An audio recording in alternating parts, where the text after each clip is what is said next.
কিছুই খেতে মন চায় না। মাঝখানে আমি 2টা ভর্তা করে নিই। কী ভর্তা করলাম আপনাদের সাথে ভিডিওটা শেয়ার করবো। আসসালামু আলাইকুম। প্রতিদিনের মতন আরেকটা ব্লগ। তাই তো সকালে আমি নাস্তাগুলো বানাইতেছিলাম, তো রুটি বানাইতেছিলাম, তো আমি ভাবলাম একটু পরোটাও ভাজি। তো আজকে পরোটা আমার খেতে ইচ্ছা করেছিলো, তো আজকে একটু ডাল ভর্তা ছিল, তো এই ডাল ভর্তা দিয়ে আর গতকালকে তরকারি ছিল, এগুলো দিয়ে খাবো। আর এদিকে কিছু মাছের বাজার নিয়ে আসছে, তো মাছের বাজার নিয়ে আসার পর আমি নিচে গেছিলাম, তো আজকে মাছের বাজার আনলাম। তো যাই হোক, আমার ইলিশ মাছ, চিংড়ি মাছ আর হলো ট্যাংরা মাছ, তো এগুলো বাজার থেকে নিয়ে আসলাম। একবার তরতাজা ছিল মাছগুলো, তো আজকে কিছু চিংড়ি মাছ রান্না করব। তো রান্না করার পর আমি চিংড়ি মাছগুলো একটু ভাগা ভাগা করে রাখতেছিলাম, যেহেতু একদিনে তো 1-1.5 কেজি চিংড়ি মাছ খাওয়া হবে না, যেহেতু আমরা লোক সংখ্যা কম, তো কিছু চিংড়ি মাছ আজকে রান্না করব। তো এভাবে 8টা 9টা 10টা করে এরকম করে রাখছি। আর ট্যাংরা মাছগুলো দেখেন কত তরতাজা ট্যাংরা মাছগুলো। এরকম ট্যাংরা মাছ কার কার এলাকা পাওয়া যায় সবাই একটু কমেন্টে জানাবেন। আর এদিকে টাকার লাল শাক নিয়ে আসছি, মানে লাল শাকটা এত লাল ছিল, মানে আমি যখন কাটতেছি তখন আমার পুরো নখ কালা হয়ে গেছে। তো এদিকে লাল শাকটা আমি ভালো করে মজাইয়া সুন্দর করে ভাজি করব।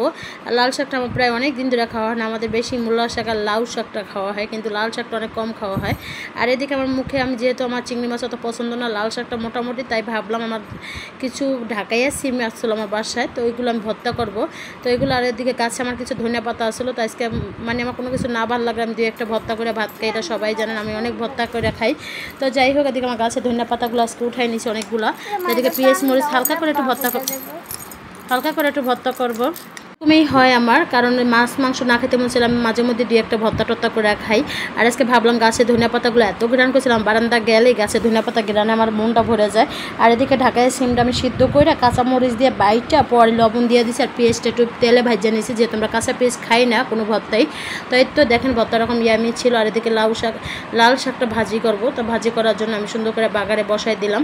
তো বসাই দেওয়ার পর সুন্দর করে একবার ভাজা করবো। আমার লাল শাকটা এরকম ভাজি ভালো লাগে, কার কাছে কেমন লাগে জানি না, বাট আমার কাছে অনেক ভালো লাগে।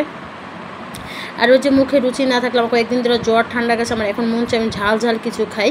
তো এরই ভাবলাম তো আজকে একটু ঝাল করে ভর্তা করবো। আর বেশি ঝাল দিই না, যেহেতু আমার ছোটো বাবু আছে, এই জন্য আমার বেশি ঝাল দেওয়া হয় না। তারপর যতটুকু পারছি ততটুকুই দিয়েছি। তাই দেখে আমি চিংড়ি মাছ, তরতাজা চিংড়ি মাছগুলো রান্না করবো। এটা এখন চিটাগাঙ্গের চিংড়ি মাছ ওনার একবার দেশি গলদা চিংড়ি মাছগুলো, এই চিংড়ি মাছগুলো এখন খেতে এখন ভালোই লাগে, অত খারাপ লাগে না, আমার কাছে বেশ ভালো লাগে। আর চিংড়ি মাছের কলম বেশ ভালোই দাম, 700-800 টাকা করে কেজি। আর বড় আমি 10-12টা চিংড়ি মাছ নিয়ে নিয়েছি। আর চিংড়ি মাছগুলো আমি ভালো করে কষে এখন ধুন্দুল দিয়ে দেবো। আর ধুন্দুলটা যেহেতু তাড়াতাড়ি সিদ্ধ হয়ে যায়, এই জন্য আমি একটু ভালো করে একটু কষাইয়ে পানি দিয়ে দেবো। তো আমার ধুন্দুল রকম প্রায় সিদ্ধ হয়ে গেছে, আমি ভালো করে পানি দিয়ে ধনিয়া পাতা দেবো আজকে একটু বেশি করে। তো আমার ধনিয়া পাতা দেওয়া হয়ে গেছে, আমার তরকারি রকম হয়ে গেছে। আর ওদিকে আমি একটু অফ ক্যামেরা সব কাজ করে আনিছি। তো দেখেন মজাদার ভর্তা দিয়ে আজকে ভাত খাবো, যে জোড়া মুখ কোনো কিছু ভালো লাগে না, আজকে ভর্তা দিয়ে ঝাল করে ধনিয়া পাতা ভর্তা আর কাটা সিম ভর্তা করছি। তো এই তো, আর বিকালের সন্ধ্যার সময় নাস্তা আমরা যেগুলো খাবো আজকে নান গ্রিল, এটা কী বলে, চাপ না কি কয় আমি এত জানি না নাম। তাই তো আমি এগুলো খাইতেছিলাম, মানে বেশ অনেক ঝাল আনতে বলছিলাম আমার জামাইকে, আমার জামাই অনেক ঝাল দিয়ে নিয়ে আসছে। তো যাই হোক, এই খাবারটা আমার কাছে বেশ ভালো লাগে, কার কাছে কেমন লাগে বাট আমি জানি না, কিন্তু আমার কাছে অনেক মজা লাগে। তাই তো সবাই ভালো থাকবেন, সুস্থ থাকবেন। আমরা নাস্তা খাইতেছি, আল্লাহ হাফেজ।